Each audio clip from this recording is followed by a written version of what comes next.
Hi, this is Karen with True Foods Nutrition, and for the first Friday question of the month, I thought I would do a short video to answer it. And so I've been getting a lot of questions about wheat and gluten, and the questions are that if you don't have a gluten sensitivity, if you're not celiac, do you need to avoid wheat? Do you need to avoid gluten, or can you still eat it? And my answer is yes and no.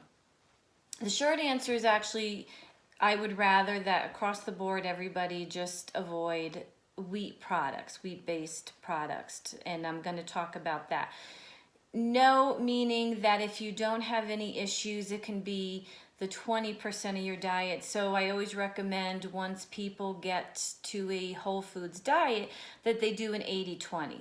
That 80% of your diet, maybe Monday through Friday, is a whole foods diet, and then maybe on the weekend, you'll have some pizza or maybe some pasta or bread. Doesn't mean you go crazy and you're having wheat and gluten, breakfast, lunch, and dinner, but you can make it maybe the 20% part of your diet if you don't have a lot of issues with it. But I'm going to mention a few reasons why I don't like wheat products, and I'll probably have to do two videos. This video will be more of the simple, the obvious reasons, and then the next video I'm going to get a little deeper into some things you may not know about wheat products and gluten, and what it does to your body and what's happening to your body. So the first reason why I don't like it is that, so here's the thing, your grandparents or your great-grandparents were eating bread, pasta, things like that, but they weren't eating as much of it. So you need to look at your diet now. The standard American diet especially, we are eating gluten-containing products, wheat-based products, breakfast, lunch, dinner, and every snack. So we are eating a lot more than your grandparents or your great-grandparents ever consumed. And when we eat too much of the same thing, we actually can build up an intolerance to it or a resistance to the food. So we're getting a lot more of this into our diet. And then when we're getting that much of it into our diet, we're missing out on so many other good whole foods in the diet because this is taking place of it. So that's the first thing with it. The second thing is that our foods contain more gluten than they ever did. So now you have foods that can stay on the shelf a lot longer. They're chewier, they're softer, right? They just turn out to be nice and doughy. And this is because they have more gluten. So you're consuming more of these wheat gluten-containing products than we ever did. And they have more gluten in each product. So you're consuming a lot of this now. And again, this I think is the reason why one of the reasons why we have so much gluten sensitivity nowadays, just because there's so much of it in the diet. So that's the very first basic thing about it.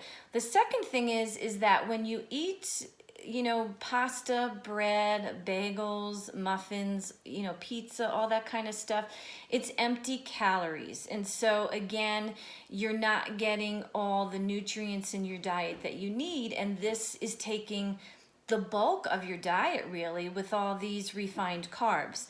And what I hear a lot from my clients is that a doctor will say, well, you need to eat whole grains. Well, yes, whole grains can be very good. I don't think we need to eat them. I think you can definitely get the nutrients from whole grains from other foods. But a whole grain is very different than a piece of bread. So a whole grain is the grain you can actually see. So if you're cooking quinoa, teff, or millet, you can actually see that grain. You don't see the grain in a piece of bread or in pasta. And please don't be fooled when it says whole wheat, okay? It's still a processed product.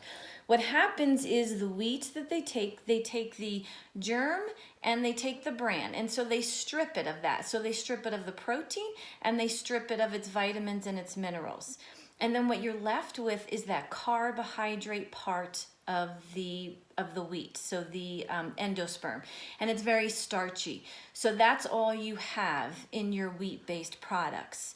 And the other thing about it is it will send a surge in your blood sugar. So you're having all these simple carbs in your blood sugar. There's no protein or nutrients with it, and it's going to disrupt your blood sugar. So that's the other reason why I don't like it.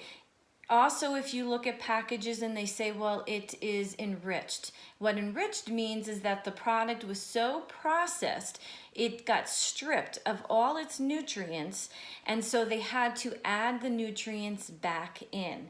And when they add the nutrients back in, they don't add it in its natural state. They add in very synthetic, refined, processed forms of vitamins and minerals. And they're very hard for our body to absorb, to digest, to utilize. And then you think about, so many of you have compromised gut health, so you're not even getting the nutrients that, are added back to the product. So that's in this short video. That's all I'm going to say is those are the first few things about wheat, about gluten-based products that I don't like and why I don't recommend them.